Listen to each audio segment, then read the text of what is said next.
Hello, George Krumm here. Welcome to the third annual Think Outside Virtual Outdoor Show. In this seminar, we're going to talk about the Trilene Knot. The knot we're going to demonstrate now is called the Trilene Knot. And the Trilene Knot is a great knot. It's really versatile. You can use it to tie directly to lures in monofilament or fluorocarbon or braid. In fact, I commonly use it on some of my halibut setups when I'm jigging or even fishing with the bait.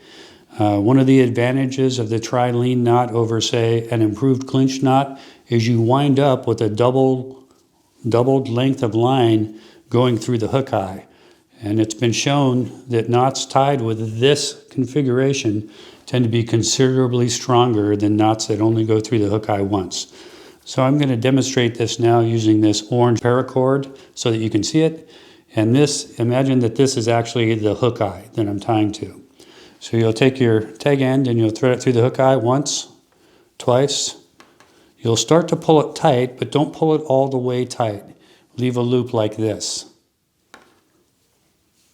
Then you're going to go around the main line with your tag end, and the number of times you go around depends on how thick the diameter of your line is.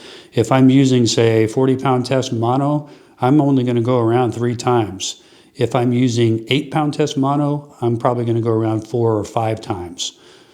Okay, so I've gone through the number of times that I want to go through. Then I'm going to take the tag end and I'm going to stick it through both of those loops down there at the end. And I'm going to grab that tag end. Usually I grab it with my teeth when I'm tying a normal line. And I'm going to pull on both the standing line and the tag end to secure the knot.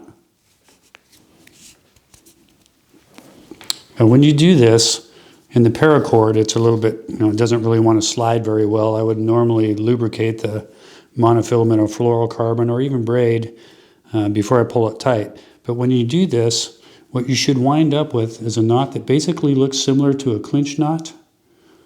Your tag end should be coming out perpendicular to the line. It shouldn't be pointed down like this inside the hook eye or anything like that. If it is, grab the tag end with your teeth or whatever and pull it straight up so it's perpendicular. And then notice the double loops of line going around the hook eye. They do not cross each other. If you tie this knot and those loops cross each other, you're not going to be any stronger than a regular clinch knot. So if you goof it up, just cut it off and try again. And that's what the finished knot should look like. You could clip the tag end to whatever length you like. I want to reiterate, just to be clear, when you're tying this knot, the number of times you're going to take the tag end around the standing portion of the line varies with the type of material you're using. In this paracord, I only went around 3 times. If I'm going to use 40-pound monofilament, I'll probably go around 3 times, depending on how stiff the line happens to be. If I'm using 8 to 12-pound test fluorocarbon, I might go around it 4 or 5 times. But if I'm using braid, let's say I'm using 65 or 80-pound braid, I'll probably go around the standing portion around 7 times. And the reason is braid has a small diameter and it's also very slippery. All right, so now I'm going to demonstrate tying the Trilene knot using Seaguar STS 17-pound fluorocarbon. As I mentioned previously, I'm going to put the tag end through the eye, or in this case a split ring, once, twice, and then I'm going to shorten that little loop up, but I'm not going to close it. I'm actually holding the loop so it can't close here with my thumb and forefinger. This is 17-pound test. I'm going to go around the standing portion 4 times.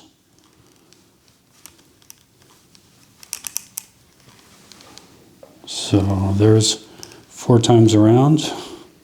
And now I'm going to take the tag end and put it through that loop that I've been holding. Like so. I can hold it here. I'll straighten that out a little bit.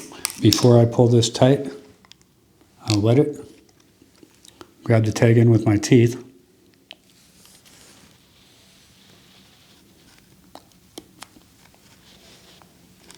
And pull on both the tag end and the standing portion of the line. And what you should wind up with looks like this. You'll see the doubled portion of line going around the split ring They shouldn't be crossed, and if they're crossed, you should cut it and do it again. In this case, they're parallel like they should be. This is a really strong knot. It has served me well, whether I'm using braid, fluorocarbon, monofilament, 6-pound test, 4-pound test, 65-pound, 80-pound test. It works with everything. That's why this knot is so good.